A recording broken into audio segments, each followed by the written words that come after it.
more than the other, favor them more, whatever they do, just like in the Bible with Isaac and Jacob.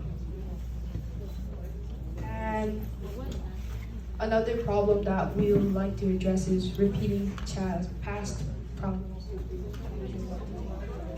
Like repeating past problems. Like when you're arguing with your parents, your parents just keep talking about the bad things you've done before, but you stop doing. Even like sometimes it hurts people, it's like children's feelings, and they start thinking negative about us, but like I'm so dumb, I'm such an idiot.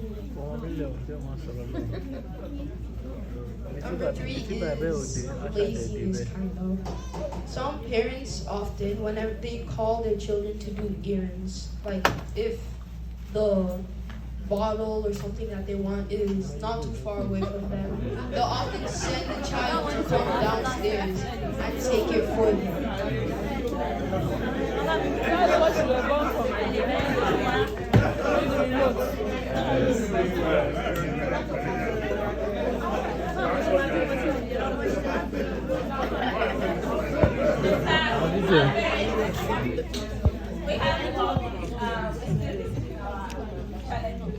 That's one. Say hi. Major one as well.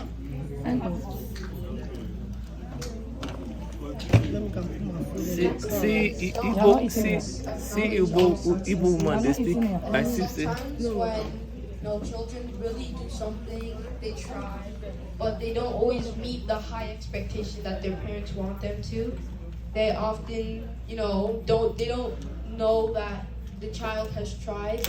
They just assume that they haven't tried and scream and shout at them, even though they tried their hardest, even though they fell short. The next one is they make us scared. This makes us scared to see what happens, and we don't want to keep trying, so we might not ever surpass what we did the first time. Screaming too much. So some parents, like when their child did like a mistake, our parents like screams a lot and like feel like they're like little shadow. While the parents were like talking over it. Screaming too much is not good for our parents else either way.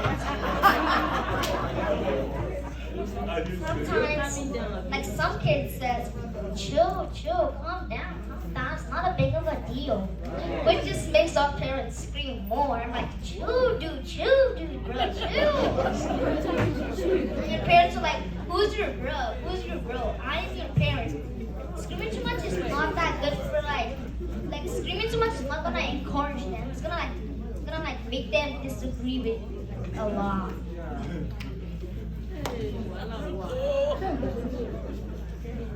I'm almost it. Carry. The next one is parents force children to have a famous profession.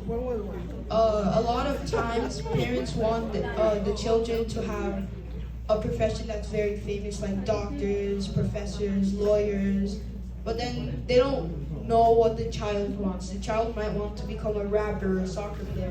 Most times,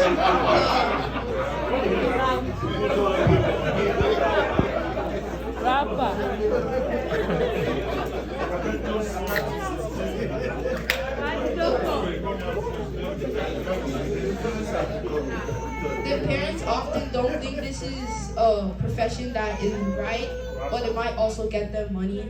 The next one is parents are being too hyper to want to go to bed and just rest, but so they don't calm down and be able to talk to the children about what happens in their day and what goes wrong sometimes.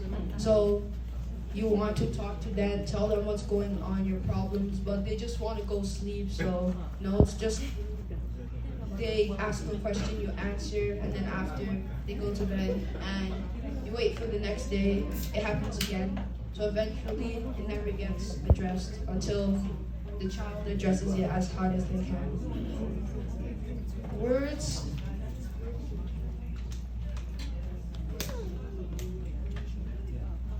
Sometimes some parents like insult their kids for something that they do. Like people usually call their children idiots. You're so dumb. You should act better next time. some words shouldn't be that rude, so that would just discourage the child instead of encouraging them. Maybe you can please use some nice words. Hey, Olúwa ṣe mí lóore. Parents intimidating children. Sometimes the fear of judgment causes children to become scared and not want to talk to their parents about what is going on at school. So it ends up making them feel scared and discouraged. Thank you. The next one is judgmental parents, which means parents judge their children too much according to what they think they've done, not according to what they've done and what they've tried to do. Favoritism. Sometimes some people show favoritism to one of their children, and they like one child more than the other, and they don't respect one child as much as the other. And this is often bad because it makes family division and makes hatred between the family. Yeah. High expectations. Sometimes we parents need to use high expectations because high expectation means when you're trying to do something and you're they're gonna pass, but sometimes they fail and oh my god, I'm disappointed. I have high expectations for no good reason. Even if some of us fail, you still need to have high expectations, even support them, even show you still care about them, even if they fail in what they want to do. There's being kind of two-sided. Sometimes whenever a visitor comes to the house, parents are calm, they don't show any anger if the child does something, but the second the visitor is out, they go full on the child and make they scare the child sometimes. It's like they have a switch that changes them from good to bad.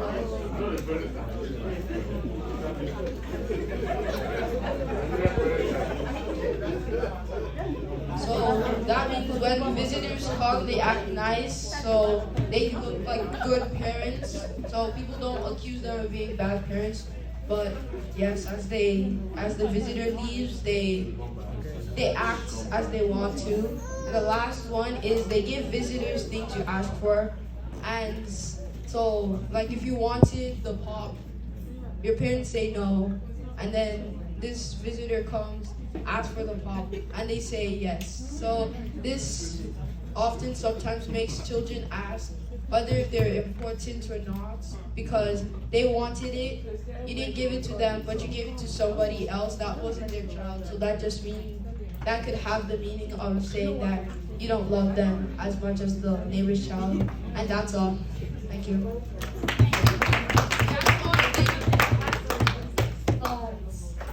Sometimes some parents always busy on their phone. Now they're children want to ask them for their attention, but no, I'm too busy. Sometimes some kids think that their phone is more important than us. Sometimes we should just drop the phone and just ask them what they want. Just go back on it. Now that's Thank you so much. This